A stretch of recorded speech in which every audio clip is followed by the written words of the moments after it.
Hey, welcome to day 4. It's been very interesting. I'm going to start with the stats just to get those out of the way. A total for the 3 days, well, I guess, right, 3 days because it's day 4.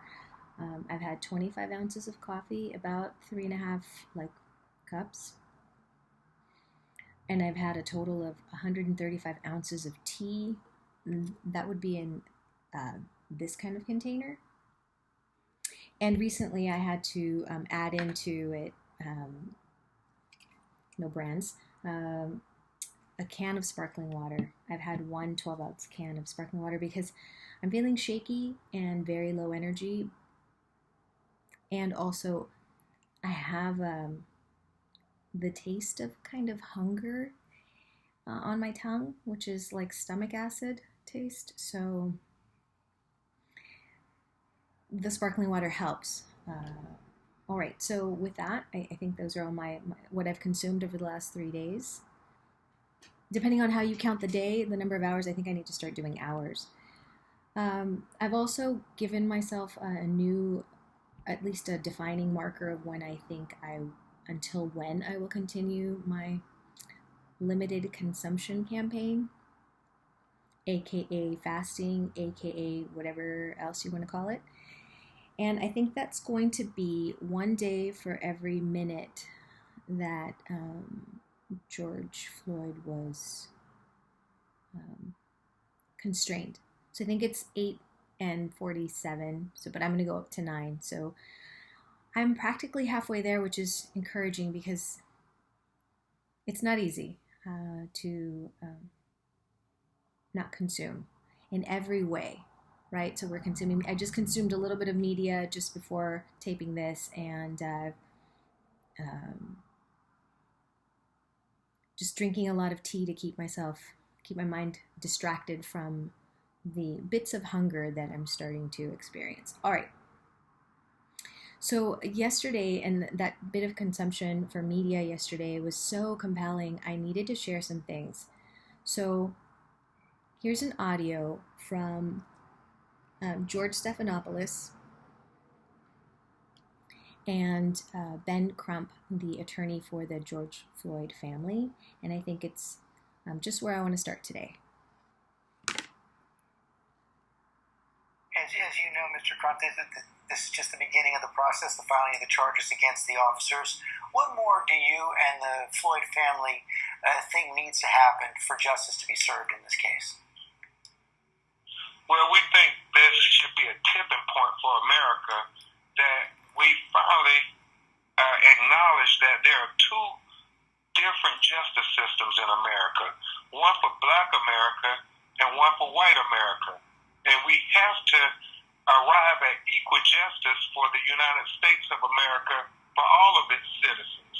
And that is the hope, that it's not just about George, but it's And then there was also the town hall yesterday, the My Brother's Keeper town hall. I'll add a link to the town hall, but I do want to shout out right now, Play on Parker, you moved me. It was beautiful.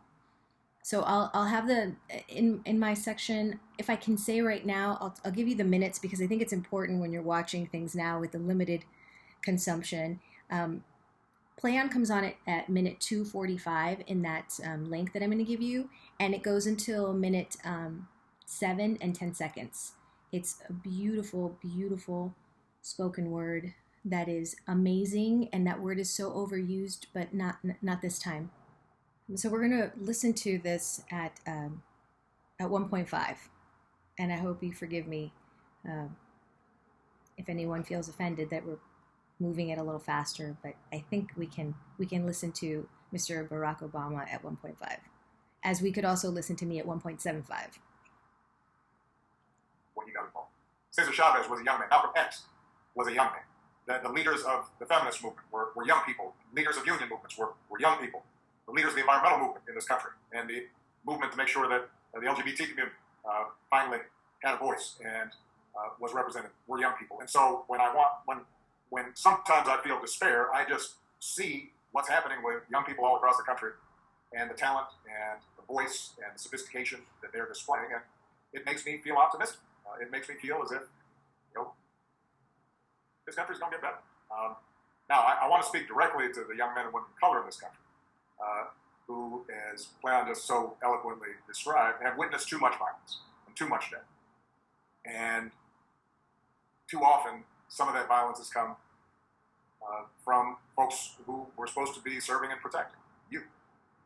I want you to know that you matter. I want you to know that your lives matter, that your dreams matter. And when I go home and I look at the faces of my daughters, Sasha and Malia, and I look at my nephews and nieces, I see limitless potential that deserves to flourish and thrive. And you should be able to learn and make mistakes and live a life of joy without having to worry about what's going to happen when you walk to the store or go for a jog or driving down the street or looking at some birds in a park. Let's take it from looking at some birds in a park. Anyway, I changed it to 1.25 because 1.5 was just too fast. 1.25 was perfect. So I'm also going to link one more video, and it's Trevor Noah. The Daily Show released yesterday between takes of the Daily Show, and it's so good. What I want to share today, my story that I want to share today, is November of 2019.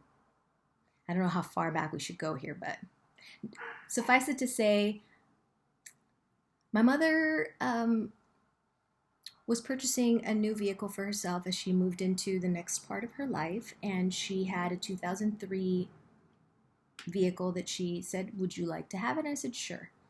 Well, this car, later I found out, would have a lot of difficulties passing the smog test, because in California they made a change to the test, and because the car is German, and the German requirement of this, the high standard for the car and the computer in the car wouldn't allow it to pass. And I've tried many, many times, and I tried everything it said online, but these are just, long story short, I was pulled over on my way home from work in the evening, and it was close to my residence, and it was on the west side, and it was a California Highway Police officer who pulled me over. And of course, instantly I saw those lights and got nervous, and I pulled over in a gas station.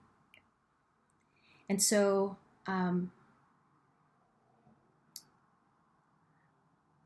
think he tried to approach me from the driver's side because we were in a gas station and there was no danger to him.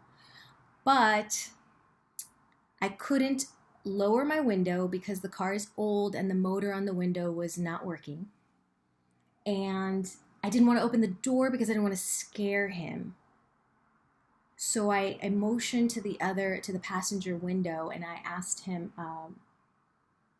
and I just lowered the window and I tried to explain that. Like, "Hi, I've got this, it's an old car." And he's like, "But I'm pulling you over." And super nice and kind, and he explained to me why he was pulling me over, because the sticker on my car was out of date, and I explained to him what was going on with the car. He was so gracious and helpful and encouraging, and gave me advice and said, "Don't worry." And he said, "If you get pulled over again, just show them the ticket. Show them the fix-it ticket. You've already been pulled over. And then just, get it handled." And I think he even gave me some advice on how to get it handled. Well, I left there thinking, well, all right, that was good. That was a good thing. Fast forward a couple of months, I'm still struggling to get the car to get to pass this. And now I'm employing all kinds of methods. I'm going to the DMV, or I'm asking mechanics. There's special liquid that you can put in the car. I even went to the dealership of that car maker, and I asked, and I said, "Well, let's just fix it." And they said it would be thousands of dollars to fix. They gave me instead the driving cycle that I was supposed to follow, and it was very specific. So I tried all of those things, and time passed, and I was in downtown Los Angeles, very close to where I work, going to my hair salon. So you can see, haven't been there in a minute. Going to my hair salon, and as I was approaching the salon, I see a police car behind me. I hear the lights. I hear the boop boop. I hear the officer get on the loudspeaker telling me to pull over, because he wasn't okay with me continuing. I think he wanted me to pull into the street, and I pulled into the normal parking lot where I park my car for my salon. And I was trying to put the car in a parking spot, and he was so angry with me. He shouted over the loudspeaker and demanded that I stop. I went ahead and pulled into the parking spot, and I couldn't lower my window. And he came to my window side because my window's broken.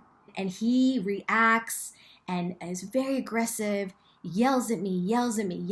I'm trying to explain, like, my window doesn't go down, because the car's really old. And anyway, he has a partner. The partner comes out and is standing on the other side. I lower that window and try to explain to the partner that I can't lower the window, and that I'm trying to explain that I'm on my way to just, the hair, and I've already gotten the ticket. And I was so flustered by the approach. And he was so... It's jarring to think. But those two experiences with different police departments or enforcement officers, and my geographic location, just because I was in downtown. And anyway, he had a body cam on. He said some crazy things, and just the tone. It was really literally like I was a criminal. The intensity with which he approached. I was flustered. And I said things like, this is, and I was like in tears, this is exactly what's wrong with our system. And the fact that I got pulled over for this very thing in my neighborhood, that officer was white, in my neighborhood, and in downtown, which I also consider my neighborhood, because I shop there, I work there. I was treated practically like a criminal. And, I understand it's a very dangerous job, and you have to take precautions. But once you assess the situation and you understand that there is no harm to myself or harm to others for the person that you're pulling over, you got to reconsider the level at which you're going to approach. And that didn't happen. The use of judgment didn't happen. And that particular officer, that was LAPD, they were both Hispanic. And as I mentioned in yesterday's video diary, I'm Colombian. I'm Latina. It didn't matter. There was just almost like a mindset of like, I don't even know, but I was jarred for weeks. I stopped driving.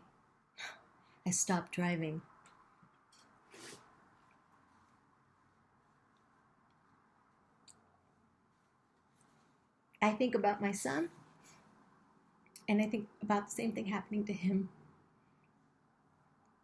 And my version is good compared to what would happen to him.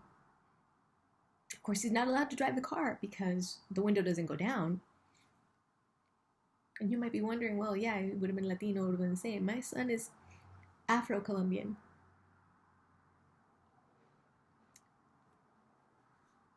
And we have to think about that every day.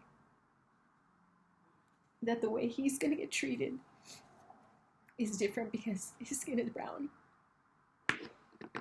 And if it can happen to me, I'm going to get my hair done at the salon. It can happen to anybody. It just hasn't been talked about enough. It hasn't been believed. No, let me take that back. That was offensive. It has been talked about a lot. It just hasn't been heard enough. So I think I'm going to have to retape this. I don't think I want to be crying.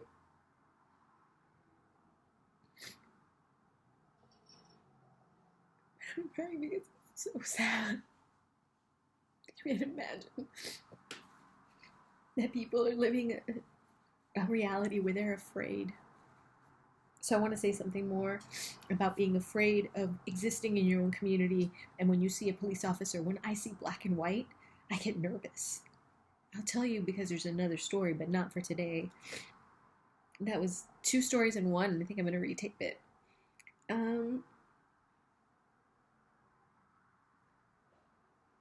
If you can find it, good luck. It's on Fox News website, but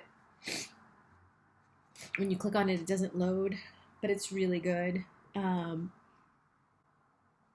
So yesterday, Trey Gowdy, was it yesterday? It could have been the day before. So anyway, I was talking about a couple of days ago on Fox News. I mentioned that we're watching CNN, Fox News, local news. We're trying to watch all of it just to get perspective, different perspectives. And Trey Gowdy came on. He's a former federal prosecutor.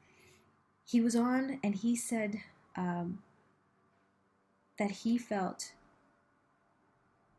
that no one should live in fear in their own community, that is not the definition of freedom. In fact, when you're in fear, you don't have freedom. And then he said, by any means necessary, in reference to making sure that no one's living in fear. Now, I want to tell you that I thought that that statement was so real and true, but he wasn't talking about Black people living in fear and the Black experience in America. He was talking about the people who are in their residence or in their workplace and shouldn't be living in fear of being looted or having protests turn violent. But I say this, Spike Lee, you said, I don't condone, but I understand. And that statement is also something that's very real, and I agree. And both of those statements, you could see how anyone could turn their head a little bit and see the statement slightly differently and say, well, in the preamble of the Constitution, it talks about safety and that our number one priority is safety. We have done many things to violate our civil rights in the name of safety. And so that's where it can be twisted. And I know what you meant, Spike, about condone. I don't condone, but I understand. I wonder if you can imagine I don't condone, but I understand as the tagline underneath, as the caption of a picture of a knee on a neck. I can see someone saying that. I don't believe that, but I can see it. And so when we see these statements that we make, when we hear them, and when we can hear that someone else can take that same statement and put it in their context and tell their story from their perspective, I think that's how we got here.